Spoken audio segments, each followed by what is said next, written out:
இயேசு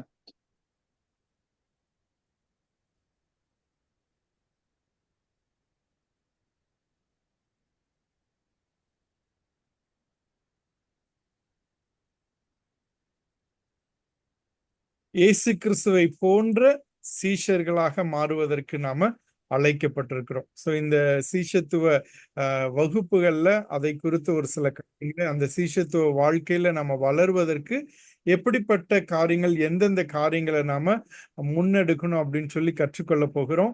இது இந்த ஃபேஸ் 1 அப்படின்னு சொல்லி நாம கொடுத்திருக்கிறோம். ஃபேஸ் 1ன்னா முதல்ல ஒரு சில காரியங்களை நாம அடிப்படையான காரியங்களை கற்றுக்கொண்டு விட்டு, பின்னாடி நமக்கு தொடர்ந்து விருப்பம் இருந்தா, வாஞ்சை இருந்தா, இன்னும் ஆழமான காரியங்களை நாம கற்றுக்கொள்ள போகிறோம். முதலாவது இந்த நாட்களில் அடுத்த 4 வாரங்கள்ல ஜெபத்தை குறித்தும் வேதத்தை குறித்தும் ஆழமாக கற்றுக்கொள்ள போகிறோம். ஏன்னா ஜெபம் என்பது இல்லாதபடிக்கு நம்முடைய வாழ்க்கையில எதுவுமே செய்ய முடியாது. ஆண்டவருடைய சமூகத்துல அநேக காரியங்களை பெற்றுக்கொள்வதற்கு நிச்சயமாக ஜெபம் என்கிற ஆயுதத்தை ஆண்டவர் தந்திருக்கிறார். அதுவும் நம்முடைய நசரேய திருச்சபையில, உலகளாவிய திருச்சபையில இந்த NDA சீஷத்துவ ஊழியங்களுக்கு முக்கியமாக இந்த ஊக்கமான ஜெபம் என்பதை குறித்து எல்லாரும் பேசிக் கொண்டிருக்கிறோம். அதை குறித்து நம்ம அடுத்த வாரம் கற்றுக்கொள்வோம். அதற்கு அடுத்த வாரம் வேதத்தை இன்னும் ஆழமாக ஆராய்வது எப்படி, அல்லது வேதத்தை கிரமமாக கற்றுக்கொள்வது, வேதத்தை கிரமமாக தியானிப்பது எப்படின்னு குறித்து அடுத்த பகுதியில் நாம கற்றுக்கொள்ளுவோம். இந்த 2 காரியங்களை நம்ம முதலாவது கற்றுக்கொள்ளுகிறோம். அதற்கு அடுத்ததாக நமக்கு விருப்பம் இருந்தால் தனிநபர் சுவிசேஷம் எப்படி செய்வது என்று சொல்லி கற்றுக்கொள்ள போகிறோம்.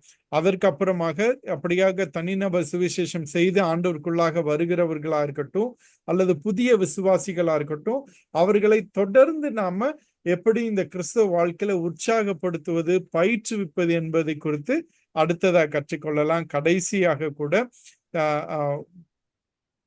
உறவுகள்ல எப்படி உண்மையாக ஆழமான உறவுகள், மெய்யான உறவுகள்ல எப்படி நாம இருக்க முடியும் என்பதை குறித்தும் பின் நாட்கள்ல நாம கற்றுக்கொள்ளலாம்.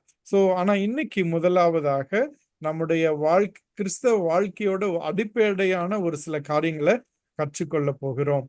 இன்னைக்கு நான் உங்களோடு கூட பகிர்ந்து கொள்ள ஆசைப்படுகிற அந்த காரியத்தை நான் சுருக்கமா என்ன சொல்லியிருக்கிறேன் அப்படின்னா, IPS அப்படின்னு சொல்லி நான் சொல்றேன். IPS இன்னைக்கு நம்ம கற்றுக்கொள்ள போகிற காரியம் IPS. இதுல ஒரு சில காரியங்கள் நம்ம ஏற்கனவே கேட்ட காரியங்களா இருக்கலாம். ஆனா நினைவூட்டுவதற்காக அல்லது திரும்பமாக அழுத்தமாக ஆழமாக நாம புரிந்து கொள்ளுவதற்காக இந்த காரியங்களை நம்ம கற்றுக்கொள்ளுகிறோம். IPS ஃபர்ஸ்ட் கேக்குதுங்களா?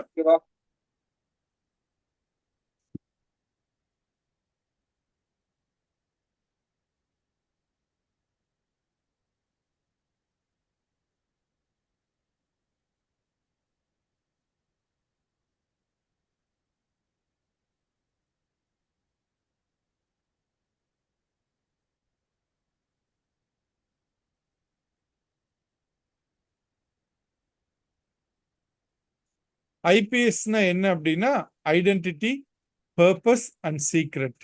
அதாவது நம்முடைய அடையாளம் என்ன, நம்முடைய நோக்கம் என்ன, அந்த நோக்கத்தை நிறைவேற்றுவதற்கான ரகசியம் அல்லது வழி என்ன அப்படின்னு சொல்லிதான் நம்ம ஒரு சில காரியங்களை நம்ம கற்றுக்கொள்ள போகிறோம். முதலாவது ஐடென்டிட்டி அப்படின்னு பார்க்கும் போது இந்த வசனத்தை நம்ம வாசிக்கலாம். ஆதியாகமும் 1வது அதிகாரம் 26வது வசனம். ஏன்னா நம்முடைய அடிப்படை என்ன என்று சொல்லி தெரிந்தாதான், நம்முடைய அடையாளம் என்ன என்று சொல்லி தெரிந்தாதான் நாம அதற்கு ஏற்றபடி தொடர்ந்து நாம உற்சாகமாக இருக்க முடியும். இந்த ஆதியாகமும் 1வது அதிகாரம் 26வது வசனம் இப்படியாக சொல்லுகிறது: பின்பு தேவன் நமது சாயலாகவும் நமது ரூபத்தின்படியையும் மனுஷனை உண்டாக்குவோமாக, அவர்கள் சமுத்திரத்தின் மச்சங்களையும் ஆகாயத்து பறவைகளையும் மிருக ஜீவன்களையும் பூமி அனைத்தையும் பூமியின் மேல் ஊறும் சகல பிராணிகளையும் ஆளக்கடவர்கள் என்றார். தேவன் தம்முடைய சாயலாக மனுஷனை சிருஷ்டித்தார். அவனை தேவ சாயலாகவே சிருஷ்டித்தார். ஆணும் பெண்ணுமாக அவர்களை சிருஷ்டித்தார். பிரியமானவர்களே, இது நம்ம எல்லாருக்கும் தெரிந்த வசனம் தான்.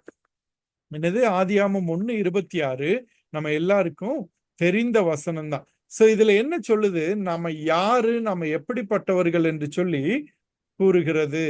நம்ம யாரு? நாம் தேவனால் படைக்கப்பட்டவர்கள்.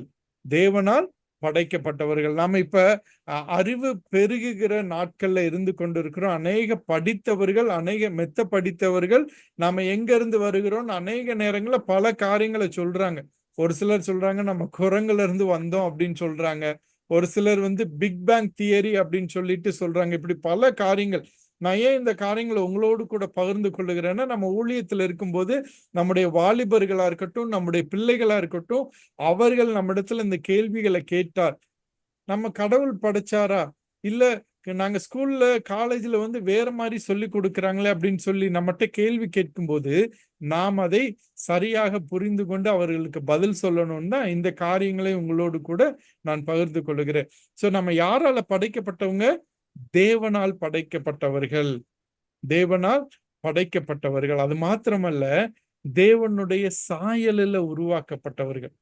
தேவனுடைய சாயலில் உருவாக்கப்பட்டவர்கள்.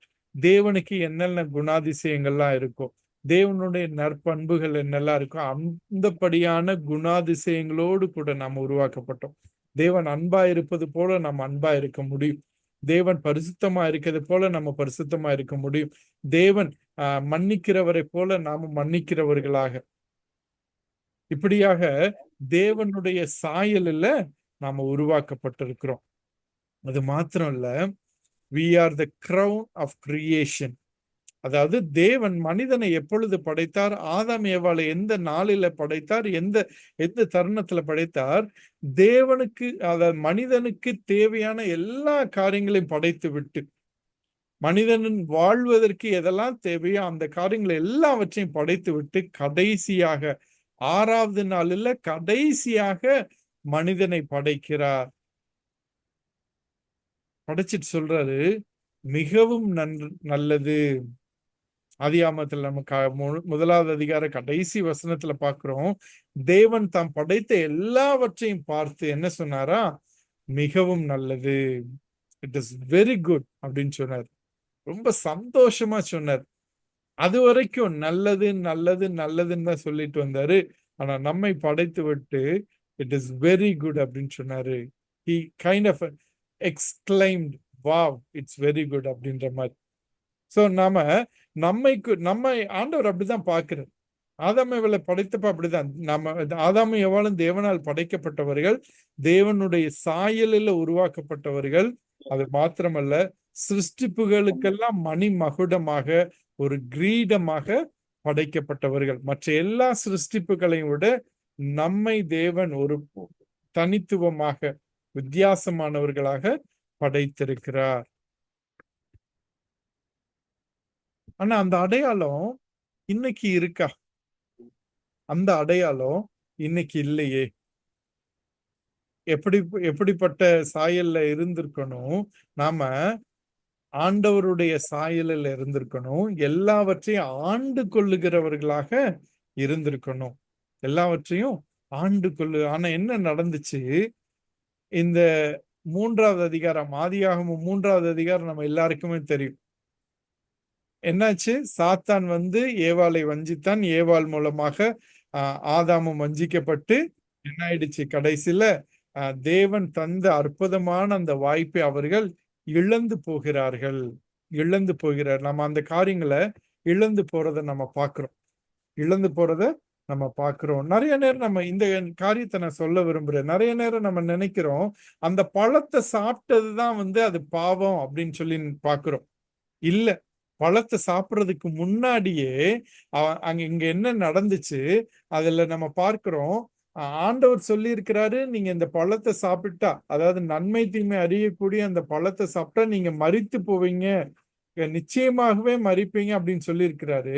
ஆனா சாத்தான் என்ன சொல்லியிருந்தா? நீங்க நிச்சயமா மரிக்க மாட்டீங்க அப்படின்னு சொல்லியிருந்தான். இப்ப யாருடைய வார்த்தையை நம்புறது? தேவனுடைய வார்த்தையை நம்புவதா, அல்லது சாத்தான் இன்னொரு ஒரு ஒரு ஒரு சிருஷ்டிப்பின் வார்த்தையை நம்புறதா? அங்க ஒரு கேள்வி வருது. தேவனுடைய வார்த்தைகளை சந்தேகத்துல ஆரம்பித்த அந்த பாவத்தின் விதை கொஞ்சம் கொஞ்சமாக உருவெடுத்து கடைசியில சாப்பிடல முடிஞ்சது. அது மாத்திரம் இல்ல, அந்த சந்தேகம் விழுந்ததுக்கு அப்புறம் என்ன ஆகுது? சாத்தான் என்ன சொல்றான்? நீங்க சாப்பிட்டீங்கன்னா தேவனை போல மாறிடுவீங்க. ஏற்கனவே ஆண்டவர் யாருடைய சாயல்ல படைச்சிருக்கிறாரு? நம்மை தேவனுடைய சாயல்ல தான் படைச்சிருக்கிறாரு. ஆனா சாத்தான் என்ன சொல்றான்? நீங்க இதை சாப்பிட்டா தேவனை போல மாறிடுவீங்க. அப்படின்னு என்ன அர்த்தம்? தேவனுக்கு ஈக்குவல் ஆயிடுவீங்க. You become equal with God அப்படின்னு சொல்லி ஒரு பொய்ய அவன் சொல்றதை பார்க்கிறோம். ஒரு பொய்யான காரியத்தை சொல்லுவதை நாம் பார்க்கிறோம். எவ்வளவு ஒரு ஒரு ஒரு தந்திரமான காரியம் பாருங்க. கடவுள் நம்மளை படைச்சிருக்கிறாரு. கடவுள் சிருஷ்டிகரா இருக்கிறாரு. நாம சிருஷ்டிப்புகளா இருக்கிறோம். ஆனா சாத்தான் நம்மை இப்படியாக வஞ்சிக்கிறதுக்கு என்ன சொல்லி வஞ்சிக்கிறான்? நீங்க சாக மாட்டேங்கிறீங்கன்னு ஒரு பொய் சொல்றான். அப்புறம் கடவுளுக்கு ஈக்குவலா மாறிடுவீங்கன்னு இன்னொரு பொய் சொல்றான். சோ பாவம் என்பது பழத்தை சாப்பிட்டதுனால வந்ததில்ல. தேவனுடைய வார்த்தையை சந்தேகிக்கிற போதே அந்த பாவத்தின் விதை விழுந்து விட்டது. அந்த சந்தேகத்தின் விதை அதுக்கப்புறம் எப்ப? நான் கடவுளுக்கு ஈக்குவல் ஆகணும். I want to be God myself. கடவுள் எனக்கு மேல இருக்க வேணாம், நானே கடவுள் ஆகணும் அப்படின்னு நினைச்சாங்க இல்லையா? அதுதான் பாவத்துக்கான முக்கியமான காரணம். கடைசியில அவங்க அதை சாப்பிட்டது கடைசி தான். அது பாவத்தை முழுமையாக்குனாங்க. ஆனா பாவம் ஆரம்பித்தது தேவனுடைய வார்த்தையை நம்பாத போது, தேவனுக்கு இணையாக நான் மாற வேண்டும் என்று நினைத்த போது அந்த பாவம் நுழைந்து விட்டது. பெருமை, அவிசுவாசமும் பெருமையும் தான் இந்த பாவத்திற்குள்ள கீழ்ப்படியாமை. அப்படின்னு கீழ்ப்படியாமை கடைசியில தான் வரும். கீழ்ப்படியாமை என்கிற பாவத்துக்குள்ளாக தள்ளிவிடுகிறத பார்க்கணும். ஆனா இந்த உலகம் என்ன சொல்லுது நம்மை குறித்து? நிறைய நேரம் இந்த உலகம் சொல்லுது நம்ம எல்லாருமே மாயை, நம்ம எல்லாருமே மாயை அப்படின்னு சொல்லுது. ஒரு சிலர் அப்படி சொல்றாங்க, எல்லாமே மாயை, எதுவுமே கிடையாது அப்படின்னு சொல்லுது. நான் ஏன் இந்த காரியங்களும் சொல்றேன் அப்படின்னா, மக்கள்கிட்ட நம்ம பேசும்போது இந்த காரியங்களை தெரிந்து கொண்டு நம்ம அவர்களுக்கு பதில் சொல்ல தேவை இருக்கிறது. முக்கியமா வாலிபர்கள் என்ன சொல்றாங்க? வாலிப வாழ்க்கை ஒரு ஒரு ஐஸ்கிரீம் மாதிரி. அத நம்ம அது உருகிறதுக்கு முன்னாடி சாப்பிடணும் அப்படின்னு சொல்றாங்க. இன்னும் ஒரு சிலர் என்ன சொல்றாங்க? நீ என்ன நினைக்கிறியோ அதுதான் நீ. You are what you think you are. நீங்க யாருன்னு உங்களை பத்தி என்ன நினைக்க, நீங்க நல்லவங்கன்னு நினைச்சீங்கன்னா நீங்க நல்லவங்க, நீங்க ஒண்ணுமில்லாதவங்க நினைச்சீங்கன்னா ஒண்ணுமில்லாதவங்க அப்படின்னு சொல்லி ஒரு சிலர் இந்த பாசிட்டிவ் வைப்ஸ் சொல்லுவாங்க, பாசிட்டிவிட்டி அப்படின்னு சொல்லுவாங்க. அதாவது கடவுள் இல்லாத காரியம், கடவுள் இல்லாத பாசிட்டிவிட்டி பத்தி நிறைய பேர் சொல்லுவாங்க. நம்ம பாசிட்டிவா எல்லாம் நினைச்சா எல்லாம் கரெக்டா நடந்துருவோம், அது அவ்வளவுதான், வேற எதுவும் கிடையாது அப்படின்னு சொல்லி ஒரு சிலர் சொல்லுவாங்க. அது உண்மை கிடையாது. இன்னும் ஒரு சிலரு நம்மளை பார்த்து சொல்லியிருக்கிறாங்க, நீங்க எல்லாம் ஒன்னுத்துக்குமே உதவ மாட்டீங்க, you are useless, you are hopeless, you are good for nothing அப்படின்னு சொல்லியிருப்பாங்க. நம்ம வளர்ந்து வந்த நாட்கள்ல எத்தனை பேர் நம்மை குறித்து இப்படியா சொல்லியிருக்கிறாங்க? நம்முடைய பெற்றோர்கள் ஒரு சில நேரம் அறியாமையில சொல்லியிருக்கலாம், அல்லது நம்முடைய ஆசிரியர்கள் நம்ம மேல இருக்கிற கோபத்துல சொல்லியிருக்கலாம், உறவினர்கள் சொல்லியிருக்கலாம், அநேகர் இப்படி சொல்லியிருக்கிறாங்க. ஒரு சில நேரம் அது நம்ம அந்த நாட்கள்ல அந்த வயதுல செய்த சேட்டைகள்னால கூட சொல்லியிருக்கலாம். ஆனா அது நம்முடைய அடையாளத்தை ஒருபோதும் ஏற்படுத்துவது கிடையாது. தேவனுடைய சமூகத்துல அந்த காரியங்கள் நம்முடைய அடையாளத்தை கொண்டு வருவது கிடையாது. பாவம் இன்னும் இந்த உலகத்துல இருக்கு. ஆதாம் ஏவாளுக்கும் இருந்த அந்த காரியம் முழுமையாக நம்ம இடத்துல இல்ல. ஆனா அதற்காக நம்முடைய வாழ்க்கையில எல்லாமே ஒண்ணுமே கிடையாதுன்னு சொல்றதோ, அல்லது இருக்கிறப்பே நம்ம எல்லாத்தையும் அனுபவிச்சுக்கணும் அப்படின்னு சொல்றதோ, அல்லது நாம என்ன நினைக்கிறோமோ அதுபடி நல்லா நடக்கும் அப்படின்னு சொல்றதோ, அல்லது ஒண்ணுத்துக்குமே உதவ மாட்டோம் அப்படின்னு சொல்றதோ நம்முடைய அடையாளம் அல்ல. That is not our identity. நம்முடைய அடையாளம்னா என்ன? தேவன் வேறு ஒரு சில காரியங்கள் நமக்கு புதிதாக தந்திருக்க. ஒருவேளை அந்த 15, 16 ஆகஸ்ட்ல நம்ம அதை கலந்து கொண்டு இருந்தோம்னா இந்த இந்த வசனத்தை நம்ம வாசித்து இருந்திருப்போம். என்னது பேதுரு சொல்றாரு, நீங்களோ உங்களை அந்தகாரத்தினின்று தம்முடைய ஆச்சரியமான ஒளியினிடத்திற்கு வரவழைத்தவருடைய புண்ணியங்களை அறிவிக்கும்படிக்கு தெரிந்து கொள்ளப்பட்ட சந்ததியாயும் ராஜரீகமான ஆசாரிய கூட்டமாயும் பரிசுத்த ஜாதியாயும் அவருக்கு சொந்தமான ஜனமாயும் இருக்கிறீர்கள். முன்னே நீங்கள் தேவனுடைய ஜனங்களாய் இருக்கவில்லை, இப்பொழுதோ அவருடைய ஜனங்களாய் இருக்கிறீர்கள். முன்னே நீங்கள் இரக்கம் பெறாதவர்களாய் இருந்தீர்கள், இப்பொழுதோ இரக்கம் பெற்றவர்களாய் இருக்கிறீர்கள். பிரியமானவர்களே, இந்த காரியம் நமக்கு நன்றாகவே தெரியும். நாம யாரு? நம்ம தெரிந்து கொள்ளப்பட்ட சந்ததி, ராஜரீகமான ஆசாரிய கூட்டம், பரிசுத்தமான ஜாதி, அவருக்கு சொந்தமான ஜனம். ஆனா இன்னைக்கு நம்ம இடத்துல நான் இன்னும் போக்கஸ்டா நான் பார்க்கணும்னு ஆசைப்படுகிற காரியம் இந்த காரியம். யாத்திராமம் 19:5 இப்படியா ஆண்டவர் சொல்லுகிறார், இப்பொழுது நீங்கள் என் வாக்கை உள்ளபடி கேட்டு என் உடன்படிக்கையை கைக்கொள்வீர்களானால் சகல ஜனங்களிலும் நீங்களே எனக்கு சொந்த சம்பத்தாய் இருப்பீர்கள். பூமியெல்லாம் என்னுடையது, நீங்கள் எனக்கு ஆசாரிய ராஜ்யமும் பரிசுத்த ஜாதியுமாய் இருப்பீர்கள் என்று நீ இஸ்ரவேல் புத்திரரோடே சொல்ல வேண்டிய வார்த்தைகள் என்றார். நீ உன் தேவனாகிய கர்த்தருக்கு பரிசுத்த ஜனம், பூச்சக்கரத்தில் உள்ள எல்லா ஜனங்களிலும் உன் தேவனாகிய கர்த்தர் உன்னை தமக்கு சொந்தமாயிருக்கும்படி தெரிந்து கொண்டார். 1 பேதுருல சொல்றார் இல்லையா, சொந்தமான ஜனம். ஆண்டவர் சொல்றாரு, எனக்கு நீங்கள் சொந்த சம்பத்தாய் இருப்பீர்கள். சொந்த சம்பத்து. சம்பத்துனா இன்னொரு இதுல சொல்லணும் அப்படின்னா என்ன சொல்லலாம் அப்படின்னா, சொத்து அப்படின்னு சொல்லுவாங்க. என்னது? சொத்து அப்படின்னு சொல்லுவாங்க. நாம தேவனுடைய சொந்த சொத்தாக இருக்கிறோம், தேவனுக்கு சொந்தமானவர்களாக இருக்கிறோம். அதை நம்ம எந்த அளவு புரிந்து கொண்டிருக்கிறோம் பிரியமானவர்களே? ஒருவேளை ஆங்கிலத்துல சொல்லணும் அப்படின்னா, காட்ஸ் ஸ்பெஷல் ட்ரெஷர் அப்படின்னு சொல்லலாம். தேவனுக்கு பிரியமான சொத்து, காட்ஸ் ஸ்பெஷல் ட்ரெஷர். வேதத்துல ஒரு சில இடங்கள் எப்படி கொடுத்திருக்கும், காட்ஸ் ட்ரெஷர்டு பொசஷன் அப்படின்னு கொடுத்திருக்கும். ஆண்டவர் பாதுகாப்பா வச்சிருக்கிற ஒரு சொத்து. ஒரு சில நேரம் நமக்கு யாராவது கிஃப்ட், நம்ம பிடிச்சவங்க ஏதாவது கிஃப்ட் கொடுத்தா அதை நம்ம ரொம்ப பாதுகாப்பா வச்சிருப்போம் இல்லையா, ரொம்ப பாதுகாப்பா வச்சிருப்போம், அது எனக்கு ரொம்ப பிடிக்கும் அப்படின்னு சொல்லுவோம் இல்லையா. அந்த மாதிரி கடவுள் இந்த உலகத்துல இருக்க எல்லாரையும் பார்த்து, எல்லாருமே கடவுளால படைக்கப்பட்டவங்க தான். ஆனா அந்த கூட்டத்துல நம்மை பார்த்து சொல்றாரு, உங்களை எனக்கு ரொம்ப பிடிக்கும், you are my special treasure, you are my special treasure அப்படின்னு சொல்றாரு. நாம தேவனுக்கு பிரியமான சொத்தா இருக்கிறோம். ஒருவேளை நோட் புக் உங்க கையில இருந்துச்சுன்னா, பேனாவும் நோட் புக்கும் உங்க கையில இருந்துச்சுன்னா, தயவுசெய்து இந்த காரியத்தை எழுதுறீங்களா? உங்களுடைய அடையாளம் இந்த உலகம் தருகிற அடையாளம் அல்ல, அல்லது உறவினர்கள் தருகிற அடையாளம் அல்ல, அல்லது மற்றவர்கள் சொல்லுகிற அடையாளங்கள் அல்ல.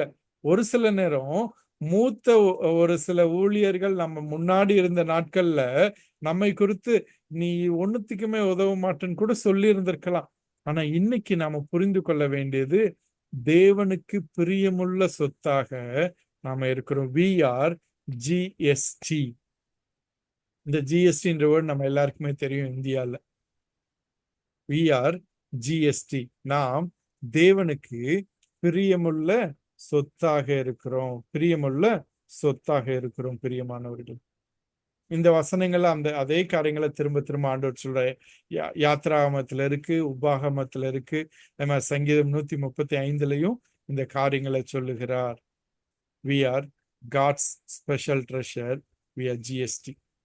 இந்த காரியங்கள் நமக்கு புரியும் சொல்லி நினைக்கிறேன். ஆனா இப்படி நம்ம ஜிஎஸ்டியா இருக்கிறதோட நம்முடைய அடையாளம் தெரியுது. நம்முடைய நோக்கம் என்ன?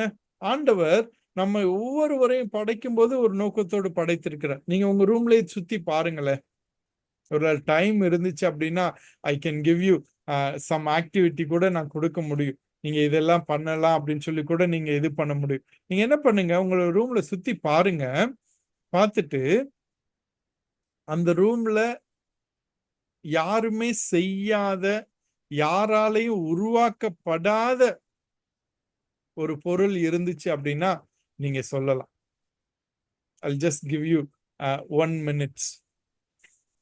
நீங்க என்ன பண்ணலாம், எதுவுமே யாருமே உருவாக்காத, யாருமே கொண்டு வராத, அதாவது செய்யாத ஒரு பொருள் உங்க ரூம்ல இருந்துச்சு அப்படின்னா நீங்க சொல்றீங்களா?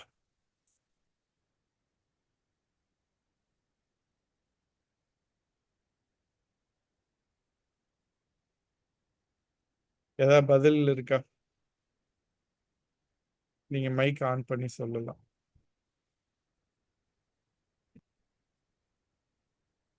இல்ல சேட் பாக்ஸ்ல கூட நீங்க போடலாம். உங்க ரூமை சுத்தி பாருங்க. இல்ல நீங்க இருக்கிற இடத்துல பாருங்க. யாருமே உருவாக்காத ஒரு பொருள். தூசியை கொண்டு வரக்கூடாது. தூசி கொண்டு வந்து பாச இது யாருமே செய்யல அதுவா வந்துருச்சு அப்படின்னு சொல்லக்கூடாது. உங்க கையில இருக்க மொபைலா இருக்கட்டும், இல்ல மொபைலை சார்ஜ் பண்றது கேபிளா இருக்கட்டும், இல்ல நான் கண்ணாடி போட்டிருக்கேன் இந்த கண்ணாடியா இருக்கட்டும், இல்ல உங்க உங்க சுத்தி இருக்கிற பாத்திரங்கள் அல்லது வேதாகம் எல்லாமே யாரோ ஒருத்தர் செஞ்சிருக்கிறாங்க. கரெக்டா? சோ உருவாக்கப்படாத பொருளே கிடையாது. யாரோ ஒருத்தர் உருவாக்கியிருக்காங்க. அப்படி உருவாக்கப்பட்ட எல்லா பொருளுக்கும் ஒரு நோக்கம் இருக்கா? ஒரு நோக்கம் ஒன்று உண்டு. நோக்கம் இல்லாத பொருளை யாருமே உருவாக்க மாட்டாங்க. நம்ம ஒரு சில நம்ம வாழ்க்கையில சொல்லுவோம்ல, "என்னப்பா என்ன பண்ணிட்டு இருக்கீங்க? ஏன் இந்த பக்கம் போறீங்க?" "சும்மா அப்படியே போயிட்டு இருக்கேங்க. சும்மா அப்படியே வந்துட்டு இருக்கிறேன். சும்மா அப்படியே இருக்கிறேன்." "என்ன பண்ணிட்டு இருக்கீங்க?" "அப்படியே சும்மா இருக்கிறேன்." அப்படின்னு சொல்லுவோம். ஆனா இந்த உலகத்துல எந்த பொருளையும் அப்படி சும்மா நான் செஞ்சுட்டேன் அப்படின்னு நம்ம சொல்ல முடியாது. ஏதோ ஒரு நோக்கம் இல்லாதபடிக்கு நம்ம எந்த பொருளையும் செய்ய முடியாது. யாராவது ஏதாவது ஒரு காரியத்தை செஞ்சா அதற்கு ஒரு நோக்கம் இருக்கு. ஒரு ஒரு ஒரு காரியம் அதற்கு பின்னாடி இருக்கு. இதுக்காக இது செய்யப்பட்டது. இப்போ மொபைல் எதற்காக செஞ்சாங்க? மொபைல் வந்து கம்யூனிகேஷனுக்காக. இப்போ வந்து மொபைல்ல நெறைய வந்துருச்சு. கேமரா வந்துருச்சு. ஆரம்ப நாட்கள்ல கேமராலாம் இல்ல. இப்போ வந்து எல்லாமே நம்ம லேப்டாப்ல செய்ற எல்லா காரியங்களும் மொபைல்லயே நம்ம செய்ய முடியும். ஸோ ஒவ்வொரு பொருளுக்கும் ஒரு நோக்கம் ஒன்று இருக்கிறது. அதை பார்த்து அப்ப நமக்கும் ஒரு நோக்கம் இருக்கு. அந்த நோக்கம் என்னன்னு சொல்லி நான் பார்க்கலாம். நெறைய நேரம் என்ன பண்ணுவோம், நோக்கத்த தெரிஞ்சுக்கிறதுக்கு நெறைய நேரம் நம்ம எங்கெங்கேயோ போய் தேடிட்டு இருப்போம். எடுத்துக்காட்டா, முதல் முதலாக ஒரு மொபைல கண்டுபிடிச்சப்ப, அந்த மொபைல கண்டுபிடிச்சவருக்கு தான் அது எதுக்கு கண்டுபிடிச்சாரு அப்படின்னு சொல்லி தெரியும். ஸோ அத வந்து அவங்க யார்ட்டயாவது குடுத்தாங்க அப்படின்னா, அத எப்படி பயன்படுத்தணும், எதற்காக இது உருவாக்கப்பட்டதுன்னு யார்ட்ட சொல்லி கேட்க முடியும்? இந்த இந்த பொருள உருவாக்குனவர்ட்ட தான் கேட்க முடியும். அதேபோல நம்முடைய தேவன் எதற்காக படைச்சார் அப்படின்னா, எதற்காக அவருடைய சாயல்ல படைச்சாராம்? 1:26 ஆதியாகமம் 1:26 இப்படியா சொல்லுது. நான் 2வது பகுதியை வாசிக்கிறேன்.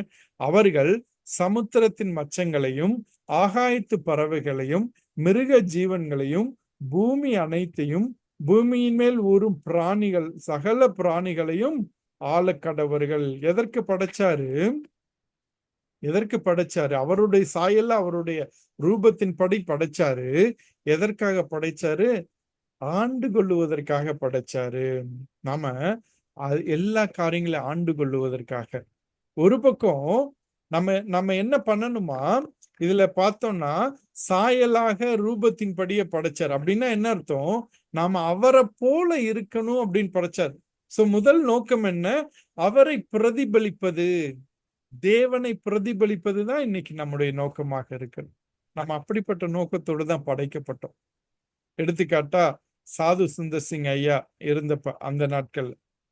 சரிங்களா? ஆ ஒ ஒரு சில நூற்றாண்டுகளுக்கு முன்பதாக சாது சுந்தர் சிங் ஐயா இருந்தப்ப, அவங்க ஒரு ஒ அ அ ஒரு வீட்ல போய் கதவ தட்டுனப்ப, கதவ ஒரு சிறு குழந்தை திறந்துச்சு. சிறு குழந்தை திறந்துட்டு, வேகமா வீட்டுக்குள்ள போயிட்டு, "அம்மா ஜீசஸ் வந்திருக்கிறாரு, ஜீசஸ் வந்திருக்கிறாரு" அப்படின்னு சொல்லிச்சாம். என்ன அப்படின்னா, அவர பார்க்கிறப்ப அந்தப்படியான ஒரு தோற்றம் இருந்தது. நம்முடைய வாழ்க்கையில நம்மை யாராவது பார்க்கும்போது, தேவனை பார்க்கிற அந்த அந்த காரியம் இருக்கு. அதுக்காக நம்ம வந்து அப்படியே ஒயிட் ட்ரெஸ் போட்டுட்டு, ஜீசஸ் அந்த காலத்துல இருந்தாரு. அப்படி இருக்கிறத பத்தி நான் சொல்லல.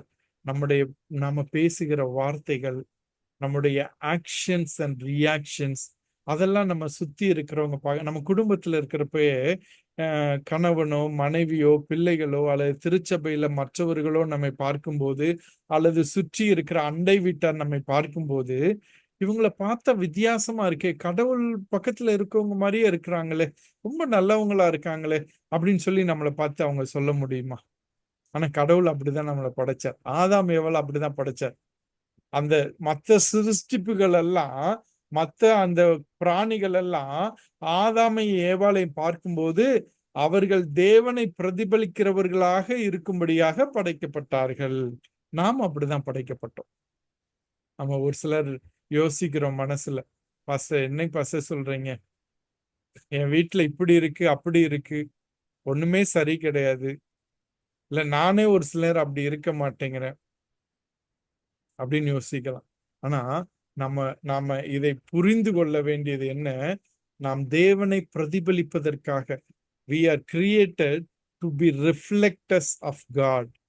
reflectors of God. ஆண்டவர் அப்படி அப்படி அந்த ஒரு ஆசையோடு தான் படைச்சாரு, அந்த ஒரு வாஞ்சையோடு தான் படைச்சாரு. அது மாத்திரம் இல்ல, நம்மை பிரதிநிதிகளாக படைத்தார்.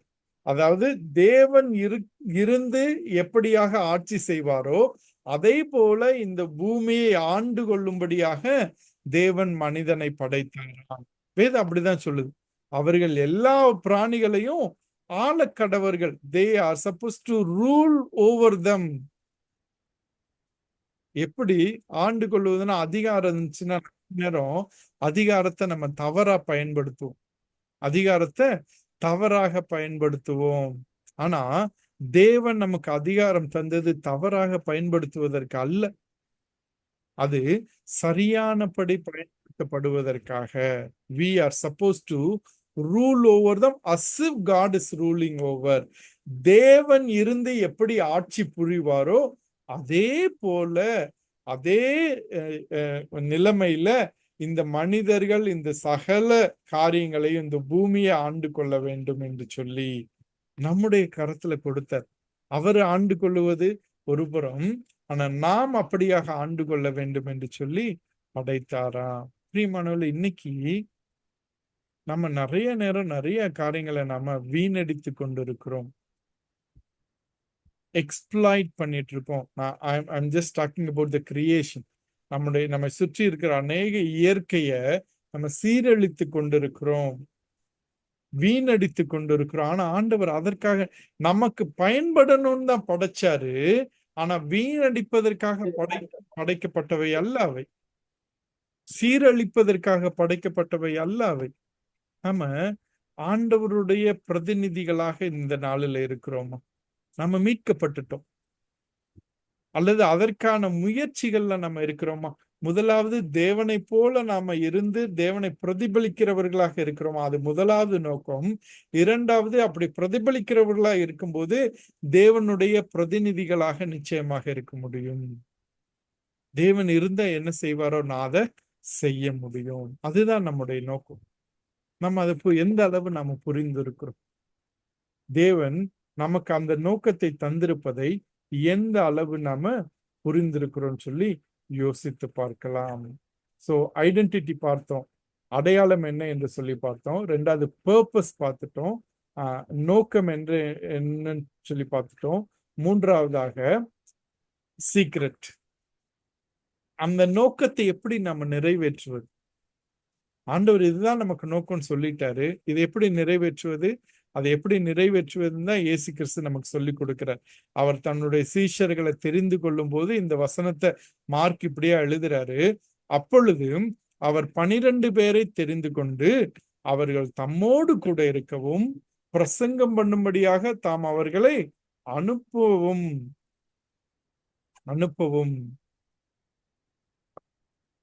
எதற்காக தெரிந்து கொண்டாராம்? தம்மோடு கூட இருக்கும்படியாக. இரண்டாவது தான் பிரசங்கம் பண்ணும்படியாக. நாம எப்படி இந்த நோக்கத்தை நிறைவேற்றுவது, எப்படி தேவனை பிரதிபலிப்பது, எப்படி தேவனுடைய பிரதிநிதியாக இருப்பது? எப்படி என்றால் தேவனோடு கூட இருக்கும்போது. தேவன் யார் என்று சொல்லி தெரியாத போது நாம எப்படி தேவனை பிரதிபலிக்க முடியும்? தேவன் எப்படியாக ஆண்டு கொள்ளுவார் என்று சொல்லி நமக்கு தெரியாத போது நாம எப்படி தேவனை போல நாம ஆண்டு கொள்ள முடியும்? பிரியமானவர்களே, இந்த நாளில நாம இந்த தேவனோடு கூட இருப்பதற்காக தான் முதலாவது தேவன் நம்மை தெரிந்து, எப்படி அந்த 12 பேரை, அந்த சீஷர்களை, முதலாவது அழைத்த அந்த சீஷர்களை எதற்காக தெரிந்து கொண்டார்? that they might be with him. They might be with him. யோவான் சுவிசேஷத்துல கூட நம்ம பார்க்கிறோம், சீஷர்கள் வந்து கேட்கிறாங்க, போதகரே எங்க தங்கி இருக்கிறீங்க? அவர் சொல்றாரு, அவர் அட்ரஸ் கொடுத்துட்டு இதுதான் என் அட்ரஸ்ன்னு சொல்லி போகல, வந்து பாருங்க அப்படின்னு சொல்லிட்டு அந்த வசனம் என்ன சொல்லுது, அங்க போய் அவர் கூட அவங்க தங்கி இருந்தாங்க. they stayed with him. இன்னைக்கு நம்ம வேதத்தின் மூலமாக அவரோடு கூட இருக்கும்படியாக, வேதத்தை தியானிப்பதன் மூலமாக அவரோடு கூட இருக்கும்படியாக, ஜெபத்தின் மூலமாக அவரோடு கூட இருக்கும்படியாக, அவரோடு கூட தரித்திருக்கும்படியாக நம்மை ஆண்டவர் அழைத்திருக்கிறார் பிரியமானவர்கள். அவருடைய பிரசன்னத்துல இருக்கும்படியாக. அதுதான் முக்கியமான ரகசியம். நம்முடைய வாழ்க்கையில பல நேரம் அதற்கான ரகசியம் என்ன, இதற்கான ரகசியம் என்ன, அவங்க நல்லா இருக்காங்களே, இவங்க எப்படி இருக்காங்களே, அதோட ரகசியம் என்னன்னு சொல்லி பல காரியங்களை தேடி ஓடிட்டு இருக்கிறோம். ஆனா இன்னைக்கு ஆண்டவர் நம்மை அழைத்திருப்பது, சீஷர்களை எதற்காக அழைத்தார்? சீஷத்துவத்துல முக்கியமான காரியம் என்ன? தேவனோடு கூட இருப்பதுதான் சீஷத்துவம். தேவன் நடக்கிற பாதையில நடக்கிறது தான் சீஷத்துவம். தேவன் வாழ்ந்த வாழ்க்கை என்னுடைய வாழ்க்கையில நான் வாழ்ந்து காண்பிப்பதுதான் சீஷத்துவம். ஆனா அதுக்கு நான் தேவனோடு கூட இருக்கணுமே, தேவனை அறிந்து கொள்ளணுமே. தேவனை குறித்து அறிந்து கொள்வது ஒரு புறம், தேவனை அறிந்து கொள்வது ஒரு புறம். நான் அதை குறித்து கொஞ்ச நேரத்துல நான் எக்ஸ்பிளைன் பண்றேன். சோ நம்ம எப்படி நாம நோக்கத்தை நிறைவேற்ற முடியும்? தேவனோடு கூட இருக்கு. எந்த அளவு ஒவ்வொரு நாளும் இந்த வேதத்தை நம்ம தியானித்து தேவனுடைய வார்த்தைகளை நாம எடுத்து நாம பயன்படுத்துறோம். தேவனுடைய வார்த்தைகளை எந்த அளவு தியானித்து தேவனை அறிந்து கொள்ளுகிறோம். அநேக காரியங்கள் தேவனை குறித்து இந்த வேதம் வெளிப்படுத்துகிறது. எந்த அளவு நாம் அவரை குறித்து அறிந்திருக்கிறோம், எந்த அளவு அனுபவபூர்வமாக அவரை அறிந்திருக்கிறோம். தகவல் அடிப்படையில் அறிந்து கொள்வது ஒரு புறம், வேதம் இப்படியாக சொல்லுகிறது என்று சொல்லி அந்த அறிவு இருப்பது ஒரு புறம், ஆனால் அந்த அறிவு அனுபவமாக மாறுவது இன்னொரு காரியம். ஆம், தேவன் நல்லவர், கர்த்தர் நல்லவர் என்பதை ருசித்து பாருங்கள். கர்த்தர் நல்லவர், அது ஒரு அது தகவல், அது ஒரு அறிவு. ஆனா அந்த அறிவு எப்பொழுது அனுபவமாக மாறும்? அதை ருசித்து தேவன் நல்லவர் என்பதை நம்முடைய வாழ்க்கையில நடைமுறைப்படுத்தும் போதுதான், அவர் நம்முடைய வாழ்க்கையில நல்ல காரியங்களை செய்வதற்கு நம்ம அனுமதிக்கும் போதுதான் பிரியமானவர்கள். நம்ம இன்னைக்கு தேவனோடு கூட இருக்கிறோமா? முக்கியமான காரியம். 2 கொரிந்தியர் 5:17 இப்படியாக சொல்லுகிறது, இப்படி இருக்க ஒருவன் கிறிஸ்துவுக்குள் இருந்தால் புது சிருஷ்டியா இருக்கிறான், பழையவைகள் ஒளிந்து போயின, எல்லாம் புதிதாயின. இந்த வசனம் எல்லாருக்குமே தெரிந்த வசனம். ஆனா இன்னைக்கு நான் கேட்கிறேன், பழையவையெல்லாம் ஒளிந்து போயிடுச்சா? இல்ல யாராவது ஏதாவது திடீர்னு நம்மளை கோபப்படுத்தினா உடனே நம்ம சொல்ற வார்த்தைகள் என்னது? என்னைய கோபப்படுத்தி பார்க்காத, நான் எப்படி இருந்தேன் தெரியுமா, என்னோட இன்னொரு முகத்தை காமிக்க வச்சிடாத. நான் வேதம் சொல்லுது பழையவைகள் ஒளிந்து போயின, எல்லாம் ஒளிஞ்சிச்சு. ஆண்டவர் எல்லாத்தையும் ஒழிச்சிட்டாரு. நம்ம புதுசா ஆயிட்டோம், நம்ம புதியவர்கள் ஆயிட்டோம். நாம தேவனுக்கு பிரியமான சொத்தா புதியவர்கள் ஆயிட்டோம். பழையவைகள் கிடையாது. நம்ம இன்னைக்கு கிறிஸ்துவுக்குள்ள இருக்கிறது உண்மை அப்படின்னா, நாம அந்த புது சிருஷ்டியா இருந்து அந்த புது சிருஷ்டியாக தொடர்ந்து வளர்ந்து கொண்டு இருக்கிறோமா, அல்லது இன்னும் அந்த பழைய பாவ காரியங்கள் நம்ம இன்னும் தொட்டு தொடர்ந்து கொண்டே இருக்கிறதா? அதுல இருந்து எந்த அளவு நம்ம விடுதலை ஆகிறதுக்கு நம்ம முயற்சிகள் எடுக்கிறோம் பிரியமானவர்களே, முயற்சிகள் எடுக்கிறோம். தேவனுடைய சமூகத்துல தேவன் இயேசு கிறிஸ்து சொல்றாரு, திருடன் எதற்காக வருகிறான்? திருடவும் கொல்லவும் அழிக்கவும் வருகிறான்.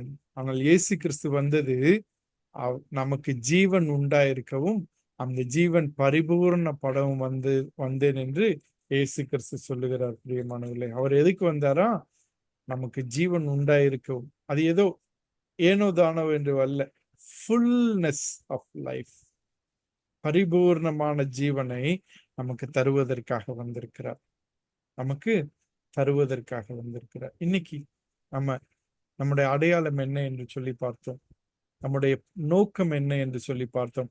அந்த நோக்கத்தை எதன் மூலமாக நிறைவேற்ற முடியும்? தேவனோடு கூட இருக்கும் போதுதான், தேவனை அறிந்து கொண்டு அந்த அறிந்து கொள்வது அனுபவமாக மாறும்போதுதான் அதற்கு நாம் ஆயத்தமா இருக்கிறோமா? இந்த இயேசு கிறிஸ்துவை நான் தனிப்பட்ட விதத்துல எந்த அளவு நான் விசுவாசிக்கிறேன், எந்த அளவு நான் அவருக்கு சொந்தமாய் இருக்கிறேன் என்று சொல்லி நம்ம யோசித்து பார்க்கலாம். ஏன்னா ஒரு சில நேரம் இந்த நம்முடைய வாழ்க்கையில இருக்கிற விசுவாசம் எப்படிப்பட்ட விசுவாசம் என்று சொல்லி நம்ம பார்க்கணும். இதை மாத்திரம் சொல்லிட்டு நான் முடிக்க விரும்புகிறேன். ஒரு சில நேரம் நம்ம மத்தவங்க சொன்னதை கேட்டு நம்ம இந்த விசுவாசத்தை ஆரம்பித்திருக்கலாம். அது அக்வயர்ட் ஃபெய்த் அப்படின்னு சொல்லுவாங்க. அதாவது தகவல்கள், இயேசு கிறிஸ்து நல்லவர், இயேசு கிறிஸ்து அற்புதம் செய்கிறவர், இயேசு கிறிஸ்து அதை செய்கிறார் அப்படின்னு சொல்லி ஒரு சில நேரம் நான் இதை ஏன் சொல்றேன்னா, நம்முடைய வாலிபர்கள் ஒரு சில நேரம் இந்த காரியங்கள்ல அவங்க தெளிவில்லாம இருக்கும்போது நம்ம அவர்களுக்கு உதவி செய்ய வேண்டியது நம்முடைய கடமையாக இருக்கிறது. அவர்களையும் சீஷத்துவத்துல நடத்துவது நம்முடைய கடமையாக இருக்கிறது. அல்லது ஒரு சில நேரம் நாமே நம்முடைய விசுவாசம் என்னன்னு சொல்லி தெரியாம இருக்கலாம். நம்முடைய விசுவாச தகவல்கள் அடிப்படையில மாத்திரம் இருந்துச்சுன்னா அது பெறப்பட்ட விசுவாசம், வெளியில இருக்கிற விசுவாசம்.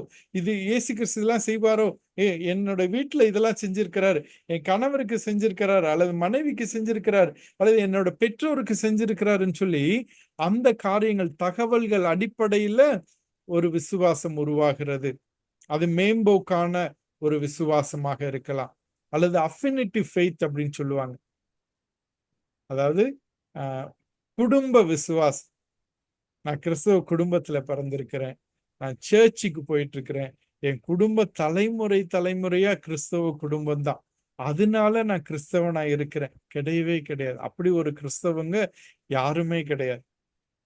நம்முடைய வேதாகமம் எப்பொழுதுமே ஆண்டவரை பிதா என்றுதான் அழைக்கிறது. There are no grandchildren for God.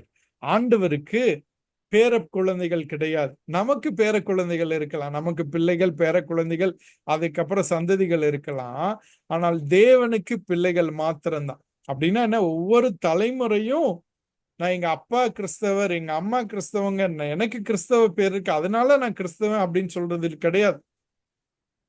அது அஃபினிட்டி ஃபெய்த், உறவினால வருகிற ஒரு விசுவாசம். முதலாவது வெளிப்புற தகவல்கள்னால இருக்கிற விசுவாசம், இரண்டாவது உறவுகள்னால வருகிற விசுவாசம். இதெல்லாம் ஆரம்பத்திற்கு நல்லது. அந்த விதையாக இருக்கும்போது ஆண்டவர் இப்படின்னு சொல்லியிருக்காங்களே, அப்படியா அப்படி கேட்டு அதற்கு அடுத்து கடைசி அஃபர்மேட்டிவ் ஃபெய்த் அப்படின்னு சொல்லுவாங்க. மற்றவங்க சொல்லுகிற காரியமா இருக்கலாம், என்னுடைய குடும்பத்துல இருக்கிற விசுவாசமா இருக்கலாம், அது என்னுடைய சொந்த விசுவாசமாக மாறும்போது, அது என்னுடைய அனுபவத்துல, ஆமா இயேசு கிறிஸ்து எனக்காக தான் வந்தார், இயேசு கிறிஸ்து எனக்காக தான் அடிக்கப்பட்டார், இயேசு கிறிஸ்து எனக்காக தான் மரித்தார், இயேசு கிறிஸ்து எனக்காக தான் உயிர் தெழுந்தார்னு சொல்லி, எனக்காக என்று சொல்லி நான் இந்த இயேசு கிறிஸ்துவை விசுவாசிக்கிறேன் என்று சொல்லும் போதுதான் அது அஃபர்மேட்டிவ் ஃபெய்த்தாக, விசுவாசமாக, உறுதியான விசுவாசமாக, என்னுடைய சொந்த விசுவாசமாக மாறுகிறது. இன்னைக்கு நம்ம இந்த சீஷத்துவ வாழ்க்கையில நம்ம போயிட்டு இருக்கும்போது நம்முடைய வாழ்க்கையில நம்முடைய விசுவாசம் எந்த நிலைமையில இருக்கு? இன்னும் அக்வர்ட் ஃபெய்த்ல இருக்க, வெளிப்புற தகவல்களின் அடிப்படையில் இருக்கிற விசுவாசமா, அல்லது உறவுகளின் அடிப்படையில் இருக்க விசுவாசமா? குடும்பத்தினால நான் விசுவாசத்துல இருக்கிறேன், அல்லது நம்ம பிள்ளைங்க அவங்களோட விசுவாசம் நம்ம அவங்க நம்ம சர்ச்சுக்கு வர்றாங்க, பேரு கிறிஸ்தவ பேரு வச்சுட்டோம், அதனால அவங்க கிறிஸ்தவங்கள் ஆயிட்டாங்கன்னு நம்ம நினைச்சுக்கிறோமோ? இல்ல, அவங்க இயேசு கிறிஸ்துவை தங்களுடைய சொந்த இரட்சகராக ஏற்றுக்கொள்வதற்காக நம்ம முயற்சி எடுக்க வேண்டும். அதற்கான ஜெபம் இருக்க வேண்டும், அதற்கான முயற்சிகள் எடுக்க வேண்டும். அதற்கேற்ற சூழ்நிலை நம்முடைய குடும்பங்கள்ல, நம்முடைய திருச்சபைகள்ல இருக்கணும். அப்பதான் அது அஃபர்மேட்டிவ் ஃபெய்த்தாக, உறுதியான விசுவாசமாக மாறும். நம்ம எல்லாருக்கும் தெரியும் இது எப்படி நடக்கும். ரோமர் 10:9 சொல்லுகிறது, கர்த்தராகிய இயேசுவை நீ உன் வாயினாலே அறிக்கையிட்டு தேவன் அவரை மரித்தோரில் இருந்து எழுப்பினார் என்று உன் இருதயத்திலே விசுவாசித்தால் ரட்சிக்கப்படுவாய். நீதி உண்டாக இருதயத்தில் விசுவாசிக்கப்படும், ரட்சிப்பு உண்டாக வாயினாலே அறிக்கையிடப்படும். பிரியமானவர்களே, இதை நான் ரொம்ப விளக்கி சொல்ல தேவையில்லை. ஆனா நமக்கு தெரியும், நம்முடைய ஆண்டவராய் இயேசு கிறிஸ்துவை நாம சொந்த இரட்சகராக ஏற்றுக்கொள்ளாவிட்டால் இந்த affirmative faith, உறுதியான விசுவாசம் நமக்கு வர முடியாது. ஸோ நம்ம நம்முடைய அடையாளத்தை தெரிந்து கொண்டிருக்கிறோம், நம்முடைய நோக்கத்தை தெரிந்து கொண்டிருக்கிறோம். அந்த நோக்கத்தை எப்படி நிறைவேற்றுவது என்பதை குறித்த ரகசியத்தையும் வழியையும் தெரிந்து கொண்டிருக்கிறோம். ஏதாவது சந்தேகங்கள் இருக்கா?